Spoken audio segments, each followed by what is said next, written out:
Hello friends, ఈ ప్రపంచంలో ప్రకృతిని మించిన పరమ గురువు ఎవరూ లేరు. ప్రకృతి సహాయంతోనే మనిషి ఈ స్థాయికి చేరుకున్నాడు. ప్రకృతి నుంచి మనిషి నేర్చుకోవాల్సింది ఇంకా ఉంది. ప్రకృతిని మించిన పరమ గురువు మనిషికి లేడు అన్నది అందరికీ తెలిసిన రహస్యమే. నేర్చుకోవాలే కానీ ప్రకృతి నేర్పనిది లేదు. మనిషి ప్రకృతి నుంచి నేర్చుకోవాల్సినవి చాలా ఉన్నాయి. ప్రకృతి నియమాలను తీక్షణంగా పరిశీలిస్తే మనిషికి అర్థమవుతుంది ఎలా జీవించాలో. ప్రకృతిలో ఏదైనా కూడా మొదట జనిస్తుంది, ఆపై పెరుగుతుంది, తనను పోషించుకుంటుంది, తన నుంచి ఉత్పత్తి చేస్తుంది, తరువాత క్షీణించడం మొదలుపెడుతుంది, ఇక చివరి దశ మరణించడం. ప్రకృతిలో పుట్టే ఏ జీవి అయినా, ఏ ఉత్పత్తి అయినా ఇదే పద్ధతిలో ప్రయాణం చేస్తాయి. విత్తుల నుంచి వృక్షాలు ఎదిగినట్టే పుడిమిపై ఎన్నో తమంతట తామే మొలకెత్తి జీవించడం ప్రారంభిస్తాయి.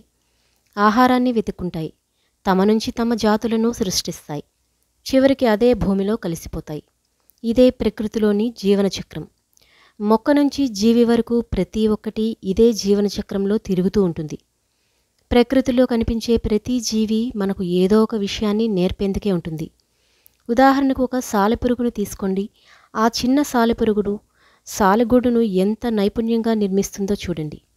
చీమలు కూడా తమ పుట్టను నిర్మించడంలో ఎంతో సహనాన్ని ప్రదర్శిస్తాయి. ఇవన్నీ కూడా మనిషి చూసి నేర్చుకోవాల్సినవే. తల్లి పక్షి తన పిల్లలకు ఎదగడం నేర్పే విధానం కూడా ఎంతో ఆదర్శనీయంగా ఉంటుంది. మనిషి ప్రకృతిలో ఉన్న ప్రతి జీవి నుంచి ఏదో ఒక మంచి విషయాన్ని నేర్చుకోవచ్చు. చీమలు, సాలీడులు, పక్షులు అన్నీ ఒక క్రమశిక్షణతో జీవిస్తాయి.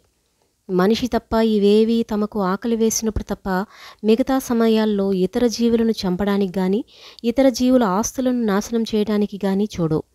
కేవలం ఆకలి వేసినప్పుడు లేదా తమకు ప్రాణభయం ఉన్నప్పుడు మాత్రమే ఎదుటి జీవిపై దాడి చేసేందుకు సిద్ధపడతాయి.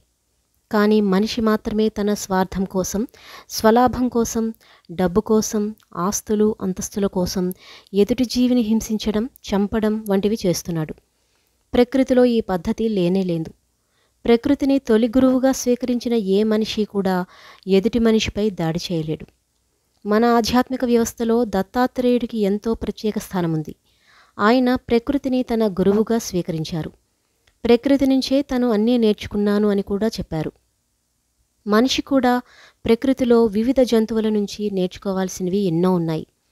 భూమిని దున్నినా, అపరిశుభ్రం చేసినా అది జీవుల శ్రేయస్సునే కోరుకుంటుంది. భూమిని చూసి మనిషి సహనాన్ని, ఓపికను నేర్చుకోవాలి. ఇక సముద్రంలాగా మనిషి పరిపూర్ణంగా ఉండాలి. నదులన్నీ పొంగిపొర్లుతూ తనలో చేరిన సముద్రం ఎంత గంభీరంగా ఉంటుందో మనిషి కూడా ఎలాంటి చంచలత్వం లేకుండా గంభీరంగా జీవించడం నేర్చుకోవాలి. చీమ ఎన్ని కష్టాలు వచ్చినా, ఎంత ఆకలేసినా ఎదుటివారి ఆహారాన్ని దొంగిలించదు. కష్టపడి సంపాదించేందుకే ప్రయత్నిస్తుంది. అలాగే క్రమశిక్షణను కూడా తప్పదు. కాబట్టి చీమ నుంచి నిజాయితీని క్రమశిక్షణలో నేర్చుకోవాలి. ఇలా పరిశీలించి చూడాలే కానీ ప్రకృతిలోని ప్రతి జీవి మనకి ఏదో ఒకటి నేర్పేందుకే సిద్ధంగా ఉంటుంది. మనిషి ధనవంతుడిగా కాదు, గొప్ప వ్యక్తిగా బ్రతికేందుకు ప్రయత్నించాలి. మంచి పేరు తెచ్చుకోవాలి.